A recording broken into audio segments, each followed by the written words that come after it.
man. I'm glad I didn't watch it. Dude, I couldn't escape it because in my group chat, there's one dude that was really into Kamala, and he was like, oh, "Yeah, I no. love this lady." Blah blah blah. Dude, Kamala stands are the worst, man. I love cops. Yeah, exactly. Dude, that's basically what he was saying in this group chat.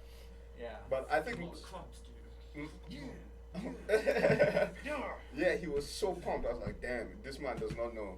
And then the next day, she does me a solid by just like. What did your friend have to say to that?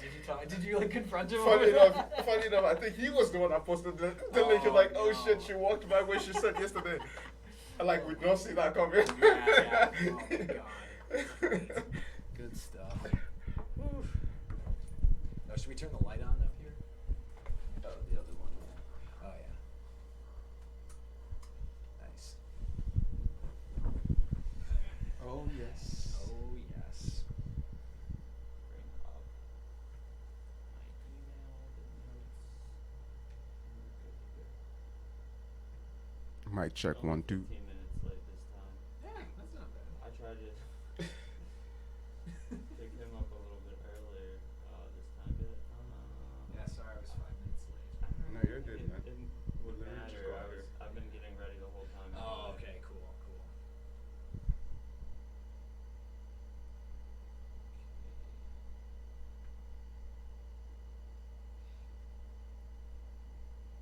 Man, yesterday was so hot. It was disgusting. Oh, I it was know, so dude. humid. I tried to stay inside for I had to get work done most of the day tomorrow, Mhm. but or yesterday. Mm-hmm. But I tried to stay inside for most of it. Okay, let's get going then.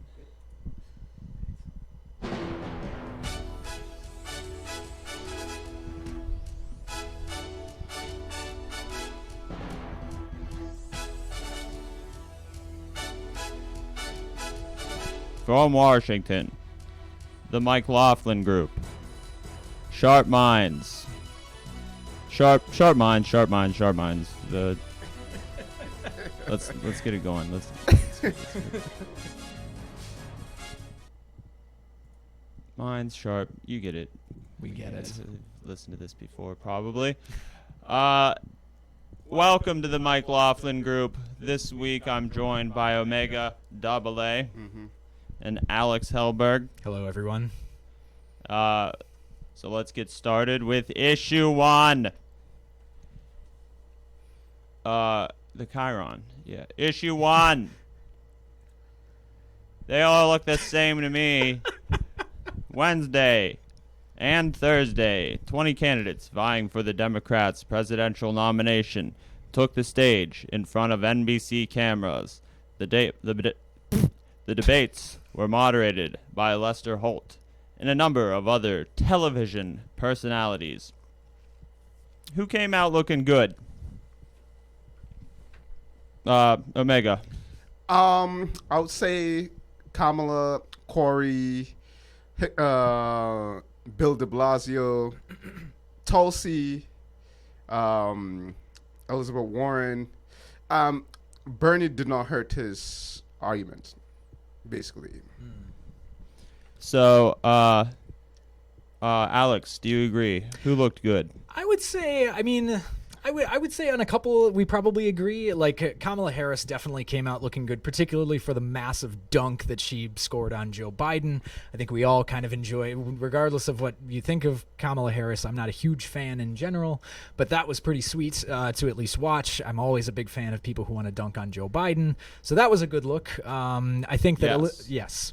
I think Elizabeth Warren obviously came out looking really strong, really prepared with, she's been towing this sort of I have a plan for everything line, and she was able to kind of like back that up with some details, which was kind of cool.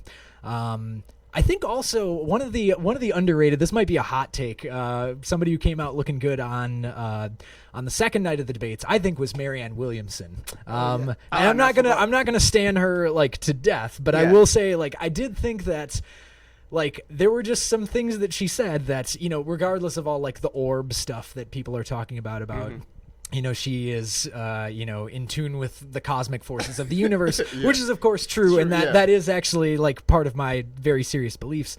But I mean, she also was one of the only people to come out and say that the reason that we have an immigration crisis, or the reason that we have a lot of people coming to the border is because of our interventionism in Latin America. So I mean, and that's something that nobody else on the debate stage was willing to say. And Julian Castro too was Yes. pretty strong too on the immigration Yes. policy. Yep. I had to drop that because I was kind of like not really his fan, like when Right. we brought it up Yeah. earlier, because he's like a centrist that is just like Oh, anti like progressivism right now. So it's like, yeah, He didn't hurt his chances. yeah, he did it. Yes, At the very least, he increased his name recognition. definitely. And Marianne Williamson, why do you think so many liberal type Democrats have a hard time wrapping their minds around what she says? Why do you think that is? I don't know. It's kind of, well, I have some guesses. I mean, the first one would probably be that she doesn't speak the language of policy wonks in the Yeah. same way that a lot of the other candidates on the stage do. So, I mean, a lot of centrists probably have an issue that she doesn't seem like a serious candidate. She's not using all the same words Semantics. that you'll hear in sort of a DC Beltway kind of environment. Precisely, yeah.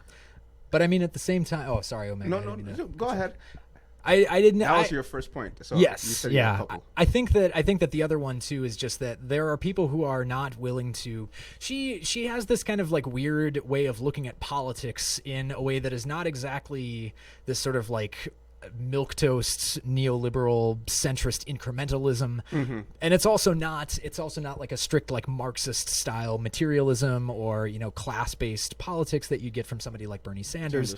It's more of a like if there's a way of putting this in a somewhat serious fashion, like a holistic health approach to politics, which is in a sense like we need to fix what is sort of wrong with the like emotional center of America and our sort of just our general like social welfare before we can actually move into solving some of these greater problems, which to some extent, like, I mean, I don't know, like I'm not a strict Marxist Leninist, so I'm like somewhat sympathetic to that a little bit, that like Okay. you need to get people, you need to build a sense of trust. Like that's essential for any sort of democratic public sphere, is to actually feel like you can have a sense of trust between, just to start out, your neighbors, the people who you live around.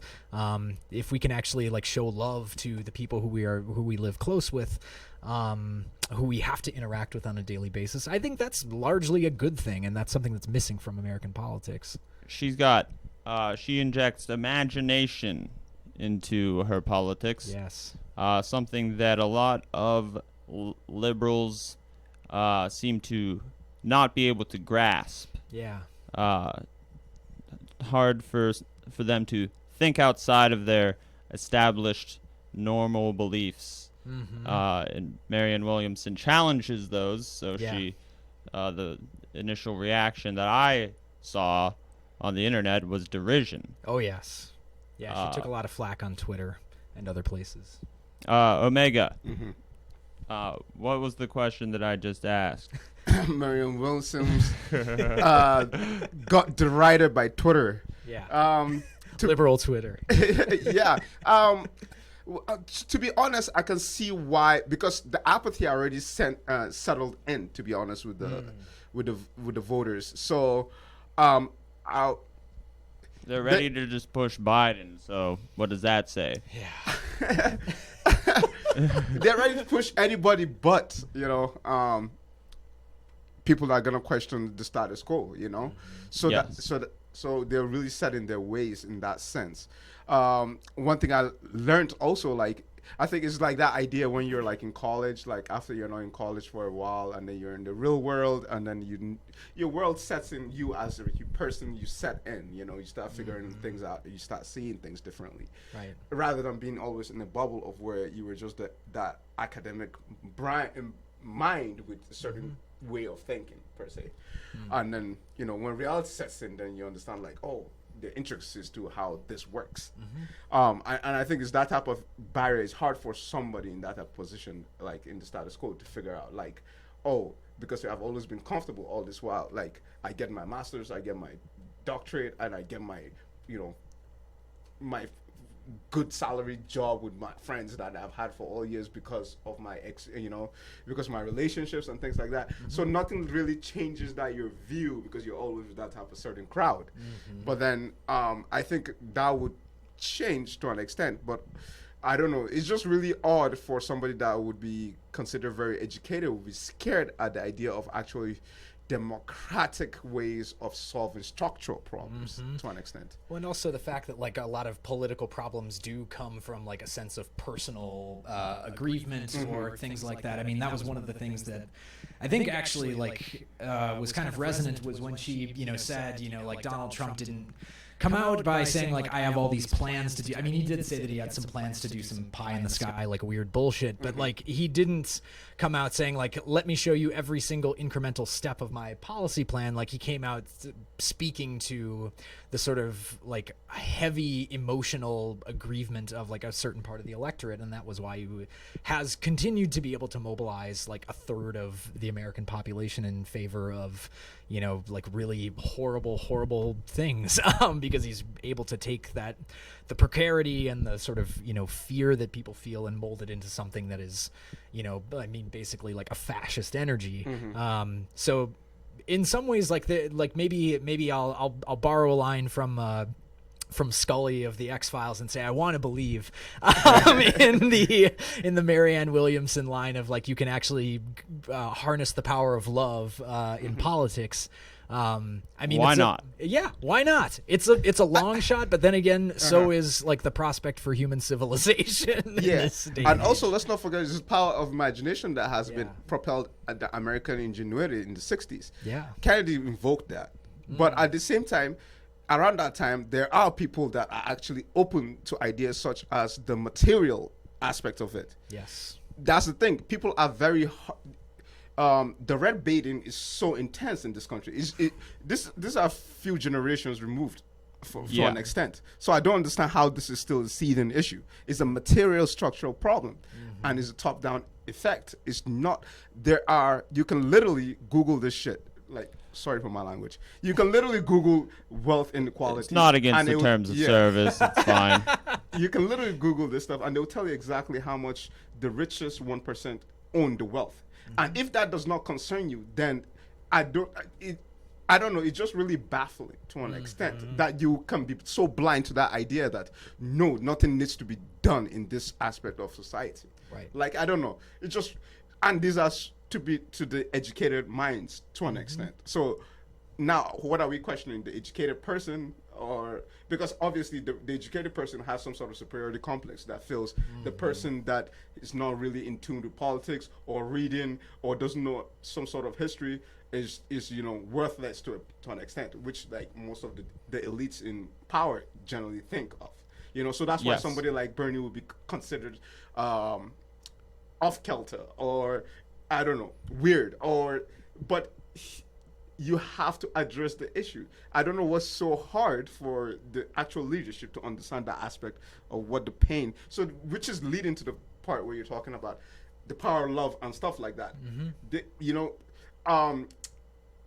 I think the presidency of Barack Obama had already tapped into that aspect, and we could see that still did not change the minds of the opposition for 8 years. What it did, it made them more hardened. Yes. Now it's far easier for them to even paint. So my issue is like the centrist needs to understand that they have to coalesce around their own to an extent. Yeah. And not try to steal the voters of the right. Exactly. Right, yeah. Make your case for your own first, and then let's see whether there's a possibility of that coalition that you think exists. Right. Which I believe it does not exist, by the way. Like David Brooks and who's that other awful New York Times columnist who came out right afterwards and said like it's clear from the Democratic debates that they're not trying to win over the the never Trump conservative coalition. Was it Brett Stevens? Brett Stevens, Brett Stevens and David Brooks, I think both. And the other dude on CNBC, I forget. He used to own like a paper or something. Anyhow, he's Bloomberg? Not Bloomberg. No. I always forget he's younger than Bloomberg. Oh man, Mark Cuban. He owns the Dallas Cowboys. Oh no, Dallas Mavericks. Mavericks. Yeah. Anyway. Anyway, yeah. So who came out of the debates looking bad? Alex. Oh boy. Well, I think I would like to start by focusing on like a topic based collection of people who looked really bad in this debate, and I mean aesthetically. Aesthetic. Oh, okay. Let's see. Tim Ryan. Tim Ryan, total slob, but we can't have the slovenly politics of Tim Ryan. John and Delaney. Youngstown, Ohio. Well, to be fair to him, he was strong for a while till like he was clashing with Tulsi. Yeah, no, very true. Eric Tulsi Swalwell, yeah. I mean, all of the white guys who just like basically found a way to like shove their way into the debate at the last second. You could tell they came in, they were unprepared. They were looking so they were looking so uneven. Their hair was Andrew not done correct. He was scared to talk. Yeah, poor Andrew there was no Yang. command. Yeah. No neck. He has no neck. It's just an action figure with no. Yeah, exactly. The head just melds right into the torso. I'm here. Yeah, exactly. Yeah. See they all look the same to me. It's true. Well, okay, so I mean, actually, if we're talking about an aesthetic level, there was some really interesting sort of like color palette stuff that was going on with the debates. I don't know if this was intentionally planned out, but like, so for the first night, Elizabeth Warren, right in the middle of everybody. Everybody else is dressed like, there was somebody on Twitter who said something about like everyone else in the crowd looks like they're about to go park my car or something like that. It was some awful like liberal centrist who said that, but then Elizabeth Warren, purple pantsuit right in the middle of like somebody who's wearing a red tie and somebody who's wearing a blue tie. Yeah. Like it's the relative. I mean, yeah, there's some sort of like aesthetic symbolism going on there that she is like in the middle of everybody. She's in the center and wearing the color purple, which is literally a mix of red and blue. Like, yeah, red, white, and blue. Red, white. Yes, exactly. she's just a flag put in the blender. That's exactly what Elizabeth Warren looked like. There we go. Good look. Good look. Yeah, very patriotic. Right. Yeah. Who do you think looked bad, Omega? I would very tough. All the people that are obviously like I have a bias in my positions, right? So did Jay Inslee look drunk? Did he look drunk? He looked drunk to me, or maybe just too nervous. He came off a little unkempt. I will say you made some good comments about unions. Like, that was kind of cool, but... I mean, Hicklelooper, like, taking bash at, unions or, the aspect of... drinking fracking water on stage. That shit'll age you. It's really just... Bennett. Bennett. You remember that guy? Yeah. No, I don't. I don't remember him. He exists. Yeah, I guess. They looked bad. All those guys looked bad, right? They looked like shit. They were mostly like trying to be just anti what the proposals were being proposed rather than actually having their proposals. And that was my issue. And then they would just literally just fall back to the platitudes. Yeah.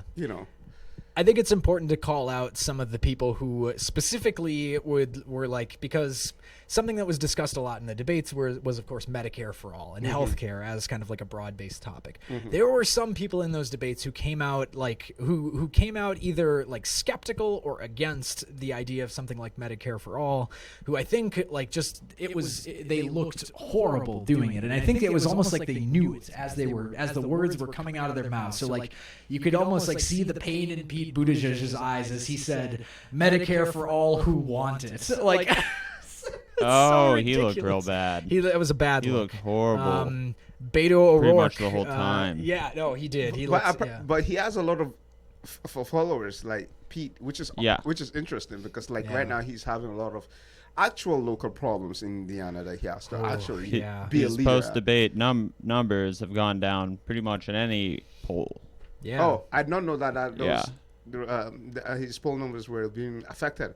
But what I knew, like the African American community is not really happy with him South right now. Bend, in South yeah, Bend. yep. And also, he's kind of like more of the Beto that I'm disappointed. Like at this point, like he shouldn't have entered the race.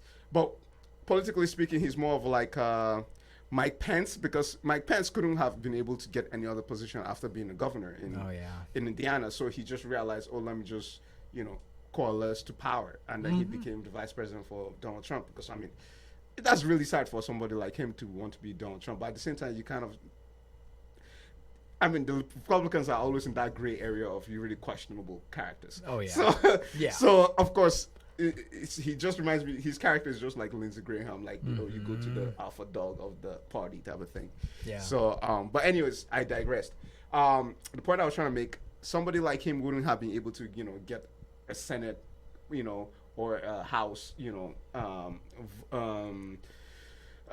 political run in that part of the country to an extent. So But he's just maybe playing his after cards. running for president, he Yeah. could. Yeah, just giving more of a name recognition, but he's not really helping his case, being that he's not actually handling actual issues that are going down. In this. Yeah. Should he have skipped the debate? I don't know about skipping the debate, but I thought that he should have done better in position of power because he already has that power. So when the problem was in front of him, he did not deal with it. That was the issue. It's not like now all of a sudden this happens last minute. Yeah. This was like something that had been ongoing. Yes. Yeah. I think I don't know. I think it actually, well, it's hard to say because I mean the press that he did get from going back to South Bend and like trying to talk to his community about the And then police shooting yeah. that happened there, which he literally called an officer involved shooting on the stage anyway. Yeah. So the cop that killed a black man in South Bend, Indiana, yeah, I mean he handled it horribly and like the people in his and also the body camera was not on. Yeah. That's the issue. Yeah, exactly. So I mean, there were clear violations of like the department policy of the police. In addition to this being like a moral outrage in general, like there were very specific things that he could have done or could be doing right now, like holding the chief accountable or holding the officer involved accountable in different kinds of ways that he's just not doing. So I mean, yeah, I don't know. One of the also rans said that why don't you fire the chief? Yeah, You're the mayor. that's right. Yeah, that's right. I can't remember who that was. It You was got a one of the- real bad look Yeah. from Mayor Pete at that point. real bad look. And, Yeah, and let's he not did not forget look the good. African American ladies that were confronting him. They were like, "Why don't you do something about it or something?" And now you're out here trying to become president. Blah blah blah. You think you trying to think get the you black vote? vote? Yeah. Right. Yeah, and stuff like that. That's like, they were just really, I'm not asking for your vote. basically. You ain't gonna get you it. ain't Yeah, gonna yeah, get it, yeah, yeah. They were exactly. like, That was amazing. yeah. So that was, and you see, that was kind of the thing. Like, it was like, come on, dude. Like, you're the one in position of power. Like, Do something. The community is hurting to an extent, and you're not doing anything about it. And why are you surprised as to the reaction? And then he just flippantly says, "Oh well, I'm not asking for your," So like, well, to that extent, on a national level, every single black person shouldn't care about giving him his vote. Their vote.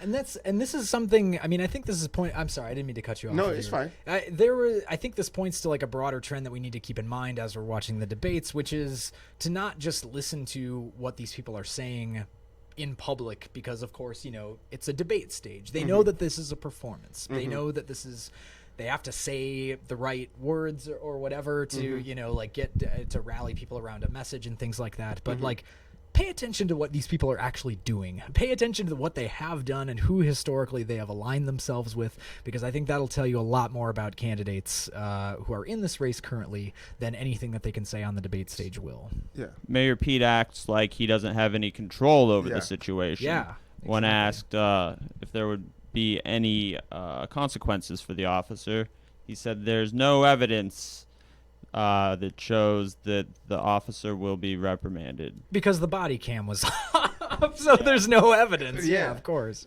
Oh god. So he's more acting like a spokesperson for the police Yes. than the boss of the police. Yeah, Yeah. which shows you clearly like where his alignments are. And he actually had a speech with the police department after that. He'd not go to the community and have this discussion, which is funny right. and odd, Yeah. I believe also something that was brought up this week was early in his mayorship, through a party for the police, and when community members asked if they could attend, they were ignored. Wow. I mean, that speaks louder than anything he probably could have said on the debate stage in my mind. Damn. I should also point just to real quickly also insert this because I think it bears repeating the fact that we love the fact that like Kamala Harris dunked on Joe Biden specifically over the issue of him bolstering school segregationists and on the issue of busing and things like that. Kamala Harris, as the Attorney General for California, it needs to be submitted through parents. Like parents were thrown in jail because their kids were missing school. Exactly. So like. That's insane. Yeah. So it's like one of the tweets that I had a friend make on behalf of me because I didn't want to do it from my academic account was can't wait for 2039 debate when Kamala Harris gets dunked on Kamala Harris style by another candidate who was arrested for her child missing school. So yeah, I mean she pulled out the sort of like that kid was me line. I would love it if we could have somebody else on the debate stage who. And Biden's response was that he was thought against it wasn't the federal government's place to enforce. So he was using that's the thing. I don't know how. I'm not against busing. I'm against the federal government doing it. It's like the right wing, which is conservative. That's a conservative talking point. It's a right wing. Rhetoric type of thing of invoking state rights, but let's not forget state rights was used to oppress a huge black majority in and this still country. is, and it still is, redlining and stuff like that. Yeah. So like it gives people, especially minority groups, like question marks when you say things like that. Yeah. Especially when you're in position of power. So don't act as if. Anyway, going back to Kamala, and the person that she's probably her biggest fan is probably Steve Mnuchin. She let him off, and I'm putting families with 3 kids that weren't going to school, like because their parents were working 2-3 jobs in prison was like total BS. Like I don't think people should disregard that, especially the voters that feel that she did a good job. Like you really need to read into her position as a prosecutor. That she has really questionable ways about doing it. And don't give me that stupid argument about a prosecutor is supposed to prosecute. A prosecutor is supposed to prosecute. So why is Mnuchin in position of power today? Yeah. Like exactly. If she would have prosecuted him, we wouldn't have Mad Max Fury Road. And you liberals love that shit. Damn it! You're right. You got us on pop culture. The downfall of all liberals.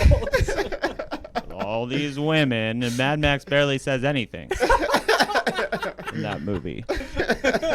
Let Mad Max speak. The biggest we covered this a little bit already, but the biggest loser is it Joe Biden? Definitely. He had the farthest to fall, and I think he did. Post debate polls are all showing Joe Biden losing significant ground. Kamala Harris gaining ground. Everyone seems to have lost ground aside from Harris. Bernie stays about the same, and Warren gains slightly. Yeah. Gotcha. Booker stays about the same. We didn't talk about Booker. Made himself very visible in the debates. He did. Yeah. Didn't say anything that he had to really walk back or defend. Right. In my opinion, he looked better than I thought he would. Yeah. We also didn't mention Bill de Blasio. Oh boy. Yeah. Who I didn't listen to a word that he says because he's Bill de Blasio. But people are telling me that he did well. Do you have any insights on that? I'm like one of those people that people are telling me that he did well. But at the same time, I kind of expected that from him because he was the type of candidate when he was running for his mayorship position in New York. But the issue was when he accepted the power, and then the issues with labor and with Amazon and things in that nature that he was trying to, court into New York. Too pro-corporate. Yeah, he's a little bit pro-corporate in that sense. Only if he's more like, open to, discussion with labor and things like that. That would have helped him to an extent to, people to basically forgive him to an extent. But obviously, as a politician, he's going to be able to go on that stage because this was exactly how he got his position in the first place. He was very good at saying the right things, But like we've been talking, it's just more about what you're doing with that power. Yes. You know, are you being accountable? And are you going to actually do the right things when the issue comes up? Or are you just going to, you know, just fade to the back and just do what normally is expected of, like, you know, of the caretaker? Yeah, give massive tax write-offs to Amazon for them to build a job that new- might not yeah. be really attainable for, you know, the average. you Yeah, know. exactly. So de Blasio was able to come out of the debate, staking positions as a progressive, to maybe differentiate himself from the rest of the field. Right. With which out of 10 total candidates that he debated with on stage, the fact that he comes out looking the most progressive, what does that say about the field? Yeah, it's not great. I think that it reflects probably pretty poorly on everybody else. Yes. I mean, the one thing that I will say that I did like about Bill de Blasio is that, like, his post-debate performance, I think it's 4 words for that. Hasta la victoria siempre. Oh. I love that he got so close to being really cool and quoting Che Guevara, Che Guevara quote. in public in Miami after that, and then he walked it back. Why He did apologized. Why did he have to? Why Because did he he's apologize? scared of the, you know, the families that were on the crisis boat to Miami. Yeah. Oh my God. I'm sorry I brought it up like that. No. But that's the usual right wing attack because Yeah. we have families that they had their land taken off, you know, repossessed by the state. So now they're Right. like all angry and shit in Miami. Yeah. Anyhow, they claim it's state sponsors terrorism. I wouldn't say it's a claim because personally I'm saying it's a claim because I mean it's very hard to believe what the right wing says. Like sometimes they just like to play victimhood. It's not like they play the victimhood very well. So you know, so it's very hard for you to, especially if you're a wealthy person from a wealthy background, like Anna Navarro, like for instance, like you could see the privilege just oozing through whatever she says, Yep. type of thing. So it's very hard to you know take them serious. But that's like I said, it's few generations removed. Reality now is like, come on, man, like you can't still be using the same, you know. Ahistorical points. takes Yeah. Precisely. allow for reality to be obfuscated. Yes. What did you think of the framing of the questions? The moderator for most of it was Lester Holt. To me, it sounded like a Fox News debate with the questions, so I liked it personally. Right. Yeah. But what do you filthy leftists think? Oh man. I don't. Go ahead. I to be honest, tactically speaking, I'm not against that way of lining of a question. But I was bringing up earlier, I wish it's just more like I wish that we don't have a debate where we have 18 people on stage, and I wish we don't have a debate where we have an auditorium full of people clapping and cheering.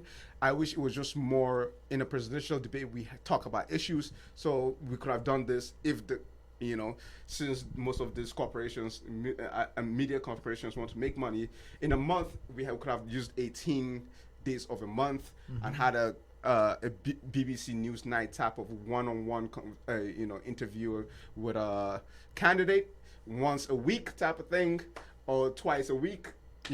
Is the audience really necessary? Exactly. That is the question. The audience is already necessary at home. We can already digest this at home. I think the noise making, the clapping, the cheering, this is not a spelling bee. Like, these are real issues we're discussing. These are irrelevant stuff. So I don't like that aspect of it. It's more of a theater than the candidates' positions are not your favorite athletes or your favorite wrestlers. Yes, to give a real relatable example. Yeah, no, I think that, there were certain framings of some questions that felt like kind of misleading, and that some candidates were even rejecting altogether. Like, I think the questions around gun control were a little bit suspect. It seemed in some ways like they were trying to ask all of the candidates, like, when are you going to confiscate the guns? And like everybody was like, we don't want to do that. Like, nobody wants to confiscate guns. Like, that's begging the question. Yeah, it is. Type question. It is begging the question, precisely. And I think that, like, I don't know. I had an issue with some of the other things, like, for example, I don't know. Maybe this is a hot take, but like asking the candidate, like finding a way into talking about Medicare for all by asking the candidates on an individual level, would you trade your private insurance plan for a Medicare for all plan, and then asking them to raise their hands about that. I don't know. I think there's just something there's something in the way that is ultimately framed that already sets up this kind of like problematic understanding of healthcare as being like a matter of sort of like, well, it's individual personal responsibility, and we should be looking at like, would individuals choose to do something like this? Reminds me of the Brett Baer question on the Bernie Sanders Fox News town hall, asking for the audience to put up their hands if they have private insurance through their employer, and keep your hands up if you are fine with abolishing private insurance. Right. Yeah. Why do debate moderators seem to think that everyone loves private insurance so much? Because they have very good private insurance. Exactly. And also, very simple answer. Yeah, the threat they're facing is like, they notice the state is going to provide all those good benefits on, the state-run version of it. So there's not going to be competition in the sense of people will realize they're getting the same or better care with this state-run healthcare insurance versus going to a private. And no, the position of Bernie Sanders does not state that he's going to abolish it. Obviously, it's for semantics, because they keep on asking the dumb question is he has to say that. Right. The point he's trying to make is, if there's a national healthcare system, you're going to get all the benefits. You're not going to get all the overhead and all the red tape that you usually get with your insurance, where you get an issue, you just walk to the hospital, you get whatever checked, including hearing and eyeglasses and stuff, right? Right. But the special things that are relevant to a regular person, such as surgery for plastic surgery, things like that are still going to be available, but they're not going to be on the national scale.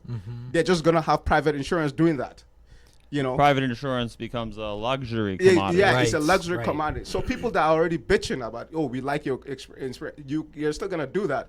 But you can just do that with, the luxury types, not the one that in the national scale, where people actually need care. Right. Like somebody can't afford his current, healthcare insurance, has several kids. He can just go he or she could just take the children or kids to the hospital and just take care of it without, questions being asked.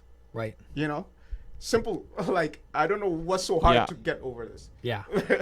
And why should we care more about whether the private insurance state? I personally do not have a stake in the private insurance company. So why should I care whether it even exists to that extent? You know what I'm saying? So the average person shouldn't be thinking these terms of these questions. So the moderators, so clearly are asking these questions with an agenda in mind.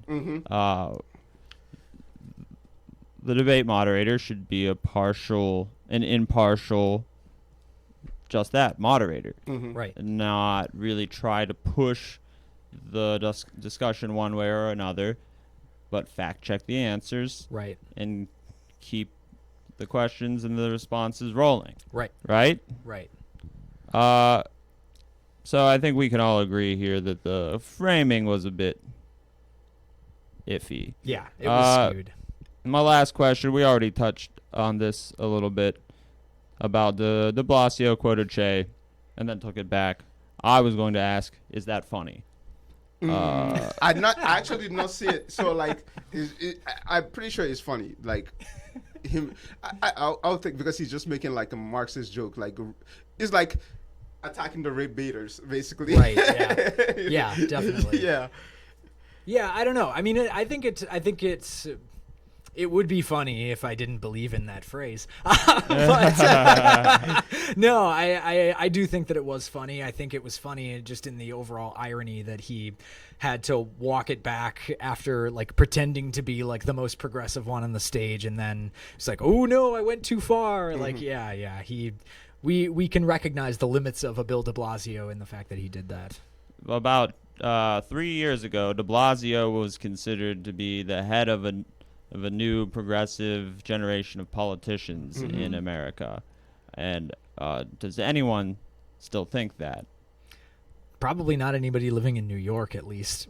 Yeah. Like, they all probably see through that at this point. And to be honest, the new breed is all the freshman class in the Congress right now. 100%. Jaya Paul, Ayanna Presley, Yep. Rokana, AOC, Ilhan Omar. Ilhan Omar. Ilhan Omar. Yep. People like that. The people that are actually doing shit in the caucus. That's right.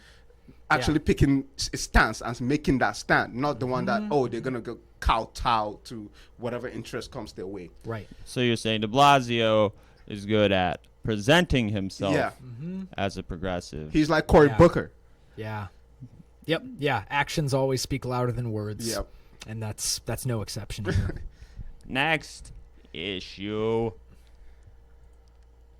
Gerrymander, I choose you.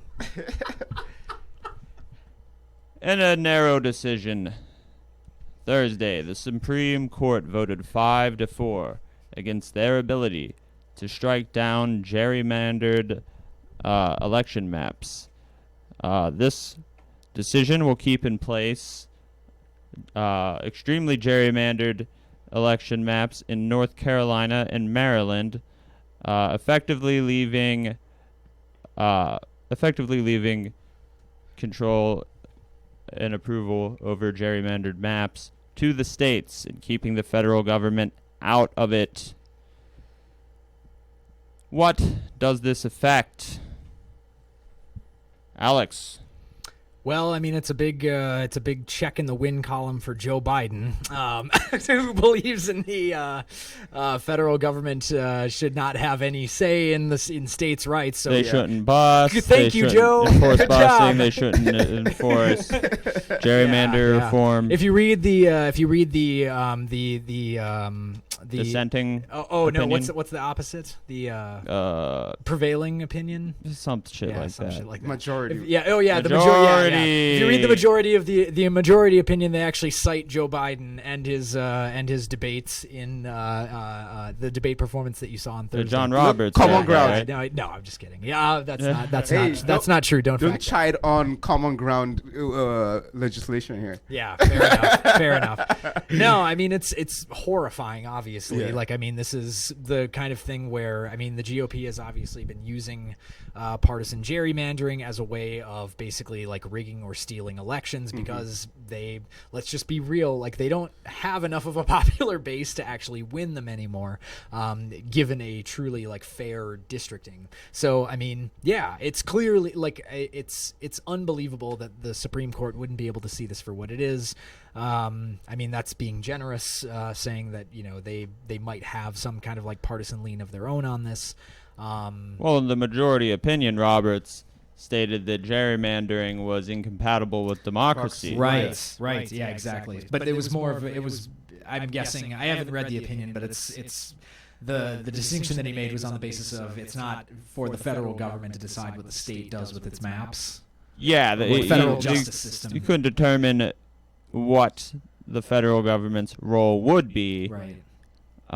So they defer to the states. Yeah. So I mean, so it's, federal courts can't have a say. Right. The states do have to in the majority opinion. Yeah. Yeah. The dissenting opinion was written by Elena. Which is Kagan. again BS. Yeah. Completely. Yeah. Yeah. I mean, I disagree because I don't think the government should be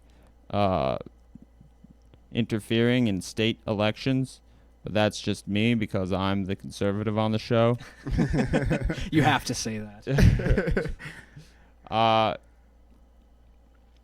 Is this just a sign of things to come, of a slow creep of Republicans holding on to power via the courts, since they can't do it through the legislature currently? At least the federal legislature. State houses, many of them still controlled by Republicans. Right. So is this a sign of things to come in the future, Omega? Yeah, that's why Mitch McConnell is so good at what he does.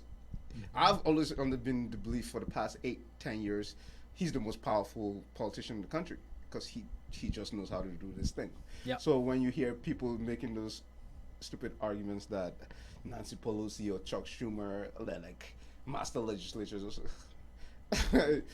questionable. The main master legislator, Mitch McConnell, when he did the mayor Garland, I mean, he stopped the whole president from making it for a whole year. Like, man said the said most powerful branch of the government from doing whatever. Like, that was insane. Like, I was like, yo, this guy has balls. Like, so he doesn't mess up. He knows really doesn't. Sticks to the strategy. Yeah, he sticks to his strategy and goes for it. Like, regardless of what people think of him. Like, and he's probably the least popular guy in Congress in this country, but he's still so much power. Like, he would just coalesce his party behind his crazy ideas, period. Yes. And he has so much money backing him that he never loses his elections. Yeah, it's true.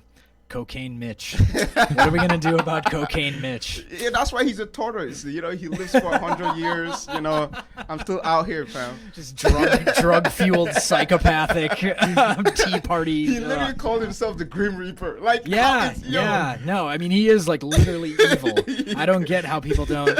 Yeah. So, Early in his career, he was considered to be a moderate Republican. Yeah, but I mean, he's an opportunist, right? I mean, that was probably at a time when moderate Republicanism was something that was sexy and that could actually draw votes and draw constituency. I mean, when he saw the writing on the wall, after Obama's election, that people were turning like reactionary chud in a real way, like he hopped on the Tea Party bandwagon just like everybody else. Like all the John people. Boehner was fighting it. That's why John Boehner lost. Yeah, that's true. Yeah. You fight the tide of rising right-wing fascism and try to do it from like a principled right-wing stance, you're going to lose. The beauty about him, he knows where because he is, and he's not principled. Yeah, and he's principled in the fact that he's good at defending what he believes is right principles for his party, right, in terms of power. And that was what the Democratic leadership lacks in every aspect of that. Yes, they have no idea how to sustain a fight. No, they just rather stand, wait, and just, I don't know. They're more on the defensive than ever thinking about how they, regardless of whether they have any part of the branches of the government. That's my issue with them. So that's where I am critical. It's not like I said they're stupid and don't know what they're doing. To an extent, it's almost they just get comfortable with the status quo and they just want to be comfortable with where they're at. Meanwhile, there's actual structural problems happening where the Republicans are good at noticing that and taking that into and making it into an advantage. Right. I mean, at this point, like you were saying, the Republican Party is basically a white party now. Yeah. So but now, for them to be able, even though they control some the House, it was the Senate. The Senate. The Senate. Sorry. Yeah, just the Senate. They're gonna be immovable, and that's where most of the things in government should be able to, because everything moves from the House to the Senate, then goes to the president's desk. Yep. But then they know how to just gridlock one aspect of it, period, on their stance alone. Right. And Nancy Pelosi, which has the House right now, she's the majority in the House. Over the past few years, what can you actually point at that she's actually used that majority as a way to, flex? She said that a minimum wage bill would be the first thing that they did in the first 100 hours of the new Congress. Didn't she walk that as easily as she said that? She knew that wasn't going to get done. It didn't happen. Yeah, and I think that Nancy Pelosi is one of the biggest charlatans in politics right now. I think I don't know. I don't know why I'm speaking like a politician. I'm just more of a commentator, like a very basic commentator. Right. But I don't know why she does not feel like she can force an issue. Like, make it clear, like, this is how the country feels. She's afraid that she'll do something unpopular. Even when there's all these popular things that she could do. I think we're giving her too much credit. Honestly, I think that she's in the tank with the same kind of people who are, who would otherwise be donating to Republicans. Yeah. If they didn't, they're donating now to like top-level, high-powered Democrats because they don't want anything to change. They don't want people in high Democratic leadership. There's the guy that said that if Bernie Sanders got the nomination, then run. he'd pull all of his money out of the Yeah. Democratic Party. Yep. The Kochs are already looking to Yeah. invest in Democrats now. Like Imagine, they yeah. know that there is money to be had in convincing these milquetoast Democrats who are going to vote in favor of child concentration camps, for fuck's sake. Like, I mean, sorry, I'm so mad about that. Oh, the you and I both. privatized. Someone's gonna make money off of those. No, exactly. So I mean, yeah, they're not just cowards. I think that they are actually culpable. They should be held to account for the types of awful leadership, like if you can even call it. They that. should also be thrown in a gulag. Yes. Yeah. I think that's something that MikeLaughlin, we can agree on that. I'm more of a prison camp guy, but I know you leftists love your gulags. I'm a prison abolitionist, except for gulags. That's the only acceptable Free form. borders. That's right. That's right. The worst thing that Republican can ever hear. Yep. That's right. Having nightmares over that right now. Next issue. The failed state of Oregon. Last week in Oregon, Republican state House representatives fled the state to avoid a vote on a cap-and-trade bill meant to address climate change concerns. Oregon Governor Kate Brown ordered state police to retrieve the truant legislatures. But anti-government militias in Idaho pledged to protect the fleeing Republicans. Since the Democrats have taken the bill off of the table, now 9 of the 12 legislatures have returned home to Oregon. Omega, does the system work? This is so funny. Is this supposed to be like a Antifa tactic? Yeah, on the right wing Antifa type tactic. I think some of the militias were the Oath Keepers. Yeah. Yeah, They all have this weird patriotic The 3%ers freedom, or yeah. something like. I couldn't remember if they were part of or Patriot Prayer or whatever the. Yeah. Whatever it's called, it's usually going to be a freedom, liberty, BS, which obviously isn't. Like, Right. it's just like a crazy lunatic right winger that just doesn't believe in anything, but standing on principles that are really questionable, but never spend time to think about that. Yeah. Maybe they might have read some Federalist papers and then read it weirdly, or I don't know.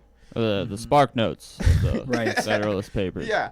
I don't know. It's funny because like the same thing kind of happened in Nigeria where like there was a split between the majority and the minority party, and then like they were supposed to select a speaker.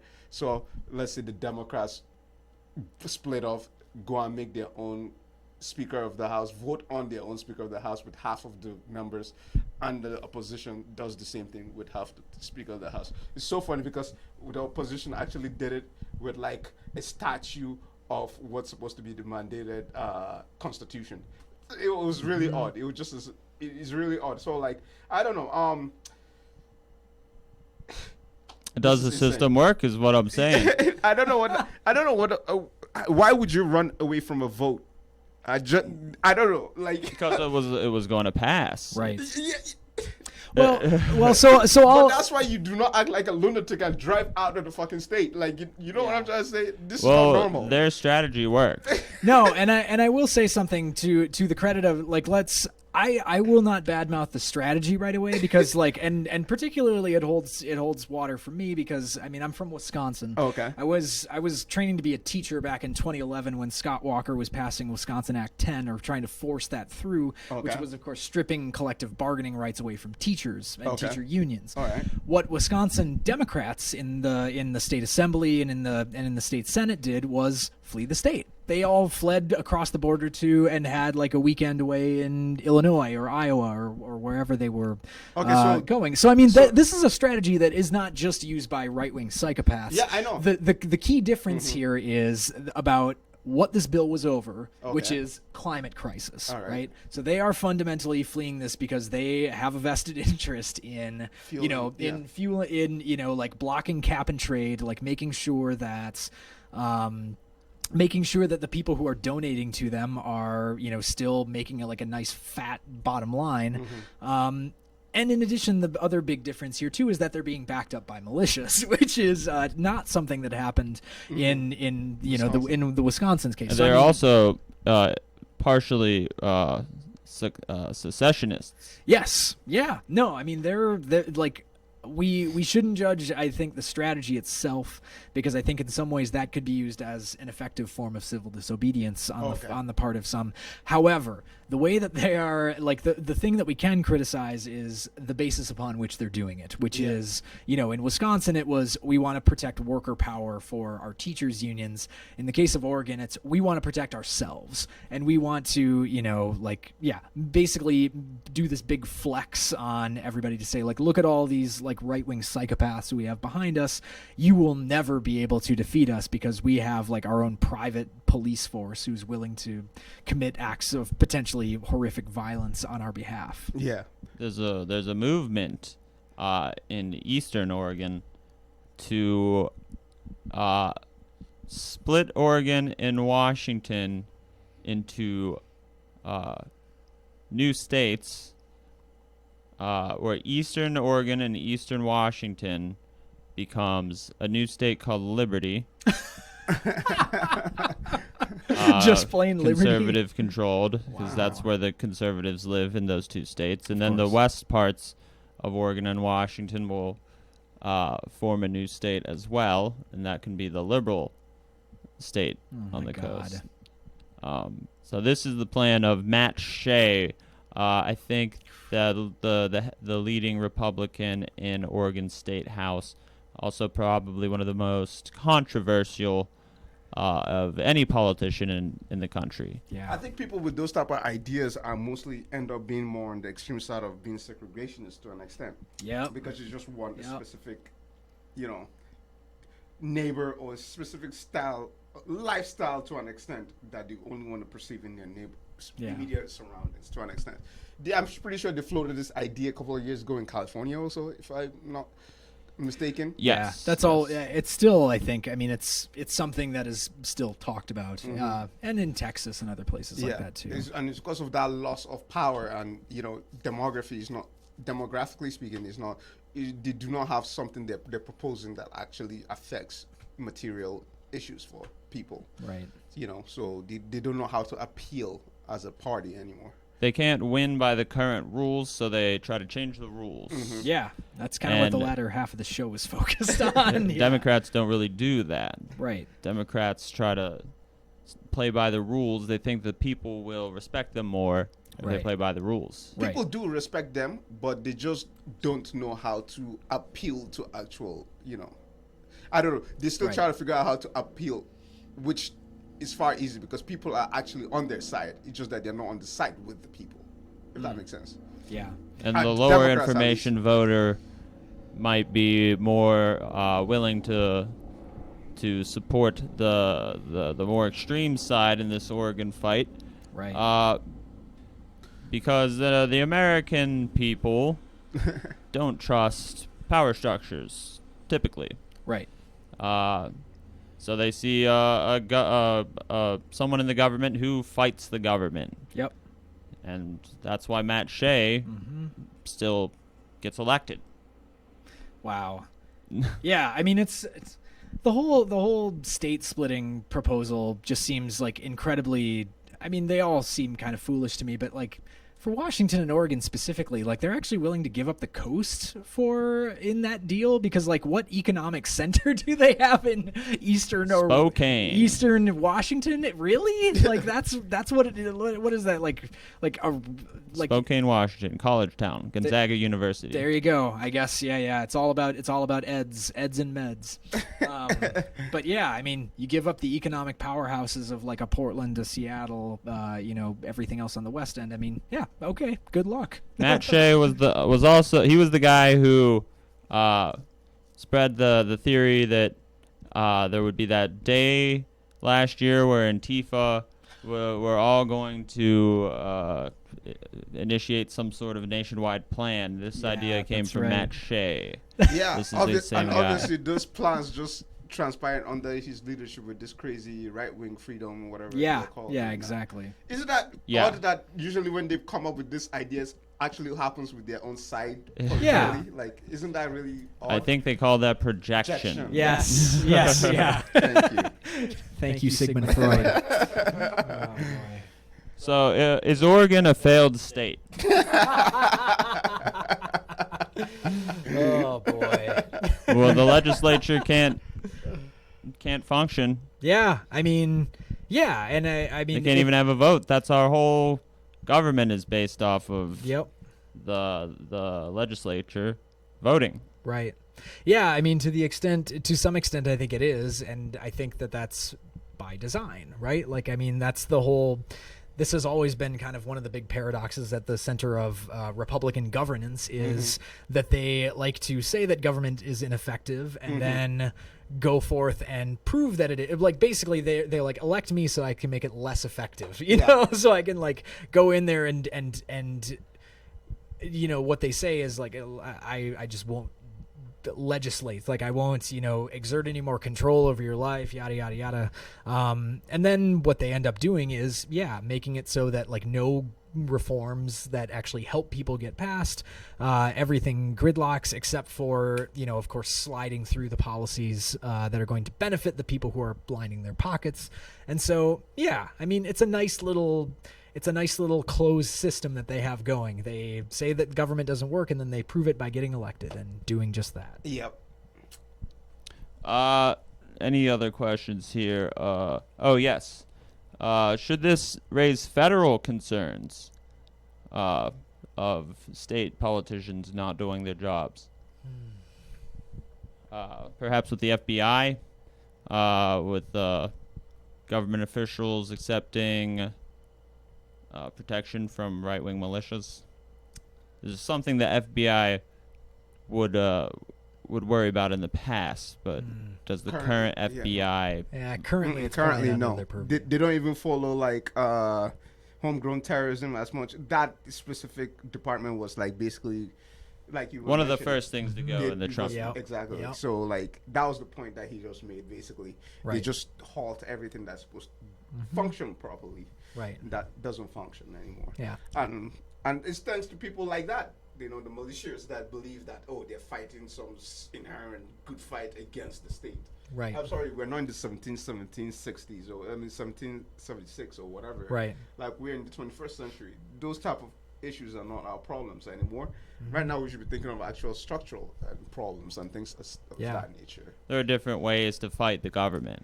Yeah, that's right. Yeah. And I also think that, like, I don't know, I'm not usually a big fan of the FBI or the CIA or any people like that, but to the extent that we can, whatever it would take to cut off material power to any of these groups, I think that, you know, those measures could and should be taken, certainly. But I mean, they're gonna invoke, you know, the Second Amendment. That's the thing. Sure. Too. So, yeah, of course. They're very good at trolling about Yeah. rights when they themselves are making threats against other people's lives. Right. So, yeah. One Oregon representative threatened to open fire if the police showed up where he was staying. Right. He said, "Send bachelors." What? I'm sorry, that's just a confusing line in the first place. Send bachelors, like... He wants to suck their dicks. I wasn't going to say it. Send Well, 'cause he- bachelors. You want to see that graphic? Saying, Make sure they're eligible. He said, "Send bachelors," because he would. He said He's we're going going to kill whoever comes to get him. We would make so widows out of their wives, Oh, yeah, basically. It's Yeah, best that they don't have families. yeah, Okay. exactly. Whew. Yeah. So Wasn't the second part of that, I will not be held a political prisoner in my state, which is... it's just not going to happen, is what he says. Yeah. Which is so goofy, because it's your fucking job. You Like, ran you're not for office. You're a political prisoner of your own... You're in a political prison of your own design. In a way, when you win office, You have to legislate. You have to... Yeah. not necessarily a prisoner, but you are highly compelled Yes. to do the job that you were elected to do. Right. If a regular American in the private sector leaves the state because they don't want to do something at their job, They're are they going to fired. have the job when they come back? No. No. It's a great way to rationalize it at the end. Yeah. Oh boy. Anything else to say about this issue? Oh boy. Go Ducks. Go Oregon Ducks. They have nice Go uniforms. Zags. They do. Yeah. Yeah. There you go. Yeah. Zags. Go Blazers. Yeah. All right. Well, I guess the last thing I wanted to talk about, or I'm not too happy about it, but I'm sure you two are, the DA election in New York City, the borough of Queens, was won by Democratic Socialist, queer public defender Tiffany Caban. Woo! So, do you guys have anything to say about that? Oh, I'm too sad. I can't really.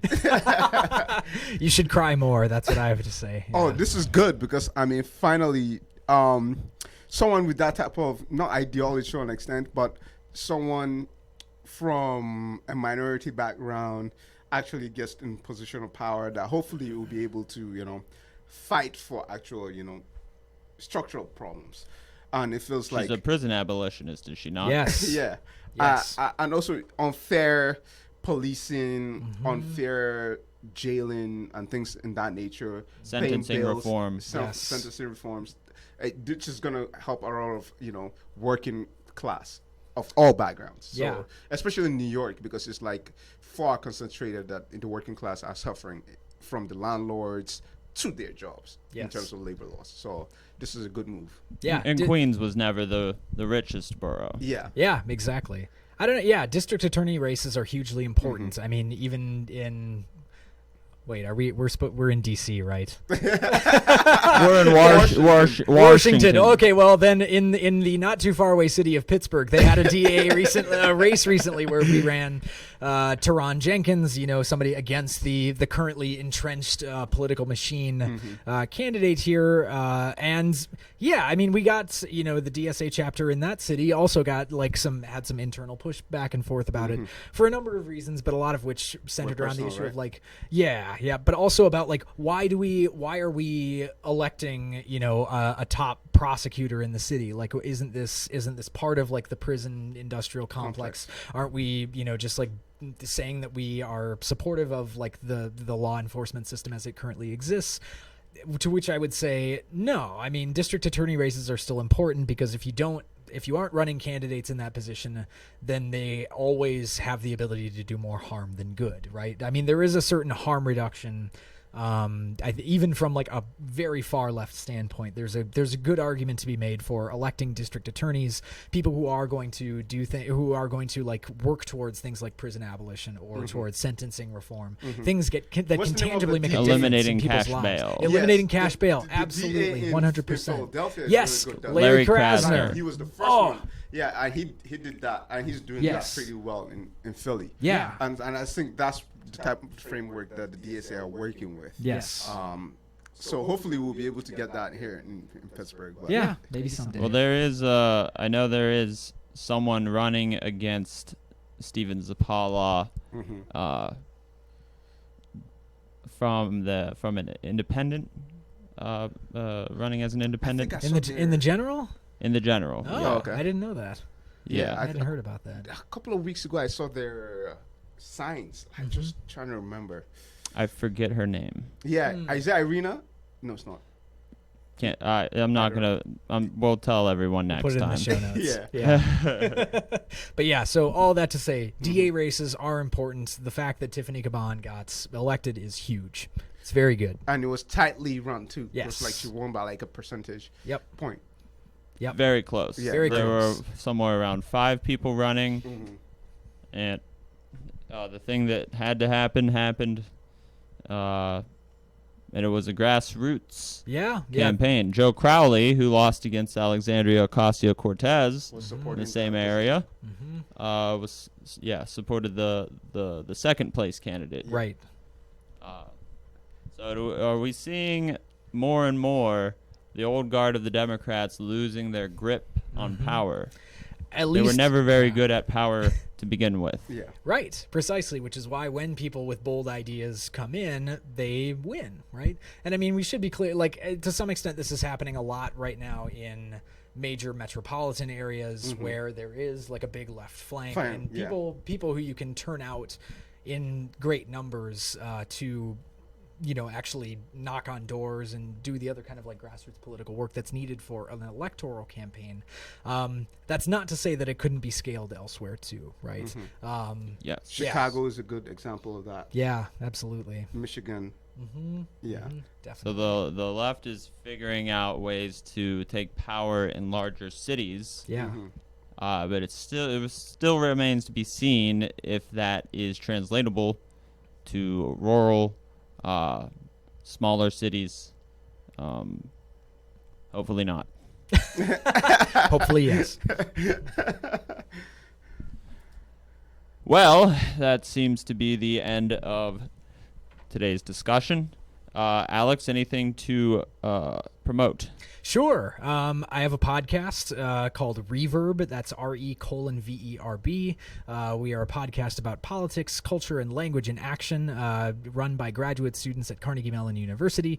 It's very good. We just released a new episode this last week on the rhetorics of collective action and union labor organizing, which I think you'll all find very entertaining if you like this show.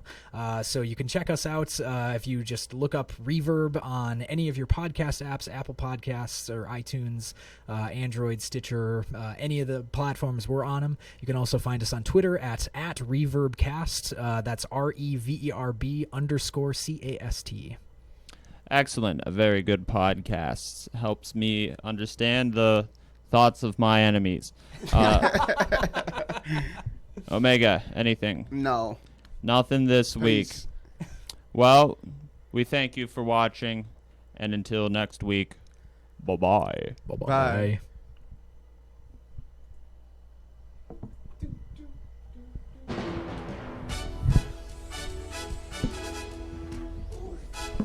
Yeah.